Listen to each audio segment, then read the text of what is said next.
பயிற்சி 7.1 எடுத்துக்காட்டு 7.9 இப்போ ஒரு கொணரி பட்டையிலிருந்து நிமிடத்திற்கு 30 கனமீட்டர் வீதம். ஸோ இந்த கனமீட்டர் வீதம் வந்தாலே என்ன எழுதணும்? கனம்னா வி, வால்யூமை குறிக்கும் இல்லையா? வீதம்னா டிஃபரன்சியேஷன். ஸோ அதுதான் இங்கே எழுதியிருக்கேன். DV by dt is equal to 30. மேலும் கூம்பின் உயரம் அடிமானத்தின் விட்டம். ஸோ உயரம்னா ஹெச் சொல்லுவோம், விட்டம்னா 2r இல்லையா? சமமாக உள்ளது. அதுதான் இங்கே எழுதியிருக்கிறேன். h is equal to 2r. உயரமும் அடிமானத்தின் விட்டம், இதுதான் இந்த அடிமானத்தின் விட்டம், இது வந்து சமமா இருக்குன்னு சொல்லியிருக்காங்க. அடுத்தது 10 மீட்டர் உயரம். ஸோ உயரம்னா ஹெச் உங்களுக்கு தெரியும். ஹெச் எவ்வளோ கொடுத்துருக்காங்க? 10 மீட்டர் எனும்போது கூம்பின் உயரம் எவ்வேகத்தில் அதிகரிக்கும்? பார்த்தீங்களா, வேகம் அதிகரிக்கும் வந்தா என்ன பண்ணணும்? டிஃபரன்சியேஷன் பண்ணணும். யாரவ? உயரம் ஹெச். அப்போ நம்ம கண்டுபிடிக்க வேண்டியது dh by dt.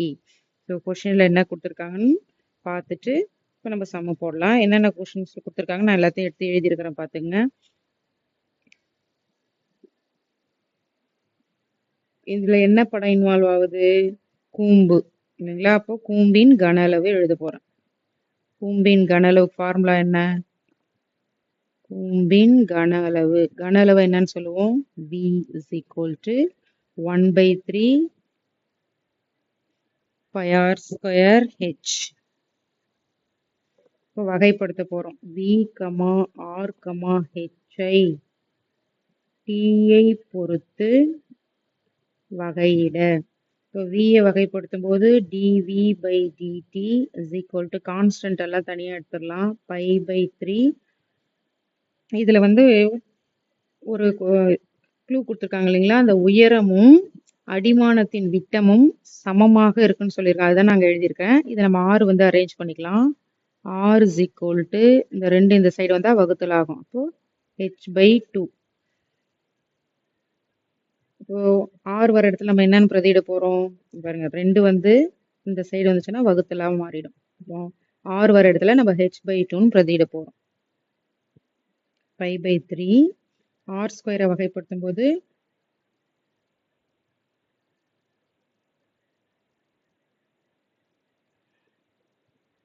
வெயிட் பண்ணுங்க, r வர இடத்துல என்னன்னு பிரதியிடலாம்?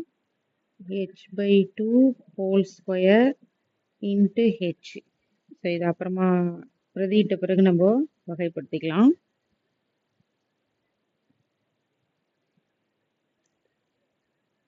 இப்போ இந்த சைடு ஃபஸ்ட்டு கொடுத்துருக்கிற கொஷினை அரேஞ்ச் பண்ணிவிட்டு அதுக்கப்புறமா வகைப்படுத்தலாம்.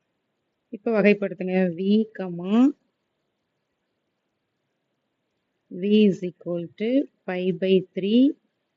இதை ஸ்கொயர் பண்ண என்ன ஆகும்? h ஸ்கொயர் பை 4 இன்ட்டு ஹெச்ன்னு வரும். இப்போ V is equal to pi/3 4 பெருக்குனா 12, h ஸ்கொயரும் ஹெச்சையும் பெருக்கணும்னா h கியூப்னு வரும். ஸோ இப்போ ஆறே கிடையாது, ஆறுக்கு பதில் தான் நம்ம என்னன்னு பிரதிட்டு இருக்கிறோம்? h/2ன்னு பிரதிட்டு இருக்கிறோம். இப்போ ஸ்கொயர் பண்ணும்போது h ஸ்கொயர் 2 ஸ்கொயர் பண்ணால் 4ன்னு வரும். அடுத்த ஸ்டெப்பில் இந்த 3ஐயும் 4ஐயும் பெருக்கும்போது 12ன்னு வரும். h ஸ்கொயரும் ஹெச்சையும் பெருக்கணும்னா h கியூப்னு கிடைக்கும். இப்போ வகைப்படுத்தலாம். V, H ஐ T ஐ பொறுத்து வகையிட. இப்போ V ஐ வகைப்படுத்தும் போது dV by dt is equal to pi/12 constant அப்படியே இருக்கும். இதை வகைப்படுத்தும் போது பவர் முன்னாடி வரும் இல்லையா? பவர் முன்னாடி வரும், அப்புறம் பவரில் ஒன்று கம்மியாகும். ஸோ என்ன வரும்? 3h ஸ்கொயர் இன்ட்டு ஹெச்சை வகைப்படுத்தும் போது dH/dt. ஸோ நம்ம dH/dt தான் கண்டுபிடிக்கணும். dV by dt எல்லாம் மதிப்பெல்லாம் பிரதியிடலாம். dV by dt கொஷின்லேயே கொடுத்துருக்காங்க. 30 is equal to pi/12 into 3 h square, H எவ்வளோ? 10 ஸ்கொயர், 10 ஸ்கொயர் இன்ட்டு dH/dt. இதுதான் நம்ம கண்டுபிடிக்கணும். இங்கே எழுதுகிறேன், இதை கேன்சல் பண்ணலாம். 3ஆம் வாய்ப்பாடில் அப்போ என்ன வரும்? 4ன்னு வரும். So 30 is equal to pi/4, 10 square வந்து 10 பெருக்கல் 10ன்னு போடுவோம், இன்ட்டு dH/dt. ஸோ நம்ம கண்டுபிடிக்க வேண்டியது இந்த dH/dt தான். இது ஈக்குவல் இந்த சைடே இருக்கலாம், இது எல்லாமே இந்த சைடு எடுத்துகிட்டு வந்துடலாம். அப்போ வகுத்தலாக இருக்கிறது பெருக்கலாகும், பெருக்கலாக இருக்கிறதெல்லாம் கீழே வகுத்தலாக வரும். 30 பெருக்கல் 4 பை பை இன்ட்டு 10 பெருக்கல் 10 equal to dh by dt. இது கேர்ஃபுல்லாக போடணும். நீங்கள் என்ன கண்டுபிடிக்குமோ அது இந்த சைடே இருக்குது. மீதி இது எல்லாமே ஈக்குவல் டு இந்த சைடு வருது. அப்போ இங்கே வகுத்தலாக இருக்கிறது பெருக்கலாக போகும், பெருக்கலாக இருக்கிறது கீழே வகுத்தலாக வரும். இதை கேன்சல் பண்ணலாம் 3 முறை. இது 2ஆம் வாய்ப்பாடு 2 5. ஸோ மேலே 3 2 பேருக்குன்னா 6, கீழே வந்து 5 pi is equal to dh by dt. இதை மாற்றி கூட எழுதிக்கலாம். Dh by dt is equal to 6 by 5 pi. இதுதான் என்னது கொஸ்டின், கூம்பின் உயரம் எவ்வேகத்தில் அதிகரிக்கும். ஸோ டிஹெச் பை டிடி கண்டுபிடிக்கணும் இல்லையா, அதோட ஆன்சர் தான் நமக்கு 6 பை 5 பைன்னு வந்துச்சு. இப்போ ஃபைனலாக ஆன்சர் எழுதலாம். தேர்ஃபோர் கொஸ்டினை பார்த்து எழுதுங்க. உயரம் எவ்வேகத்தில் அதிகரிக்கும். எப்படி எழுதிங்க, உயரம்